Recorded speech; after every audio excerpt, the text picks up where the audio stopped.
السلام عليكم ورحمة الله وبركاته. اخباركم يا شباب؟ هقول لكم النهاردة ازاي تعملوا نسبة الخصم اللي بتشوفوها مكتوبة على المحلات، خصم 20%، خصم 10%. ازاي تحسب نسبة الخصم، او لو انت بتدي حد فلوس وبتخصم من نفسك مثلا 2% او كذا. يعني هنقول مثلا لو احنا معانا 1000 جنيه وعايزين نعمل ليهم خصم 10%، هنقول 1000 في 10 على 100، طلع الناتج 100 جنيه. يعني لو مثلا هنعمل تاني 590، عايزين نجيب منهم مثلا خصم 40%، هنقول في 40 على 100.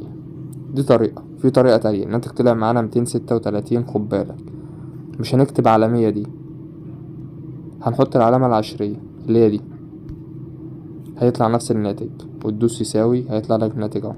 هكررها لكم تاني.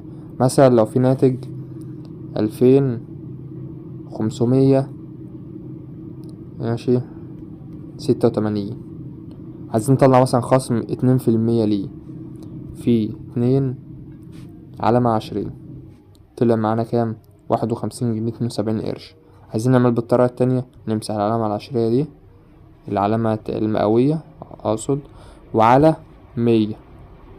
على 100 دي هي ايه؟ العلامة المئوية دي اللي إيه؟ المئوية. دلوقتي طلعت معانا 51 جنيه 70 قرش. دلوقتي لو عايزين نحسب مثلا رقم كبير، نقول مثلا 50,640، نطلع مثلا نسبة كام؟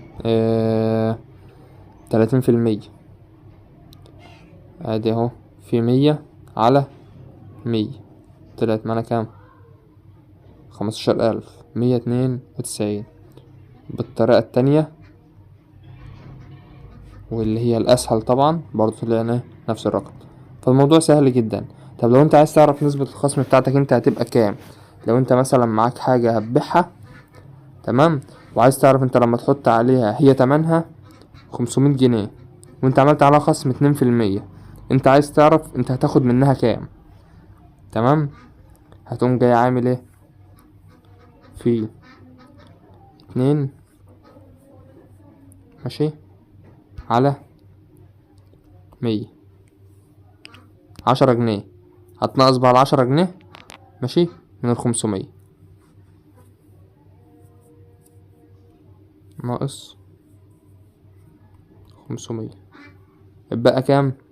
490 جنيه. دي نسبتك انت، نسبة الخصم للزبون تبقى 10 جنيه. بتبقى كده بالظبط.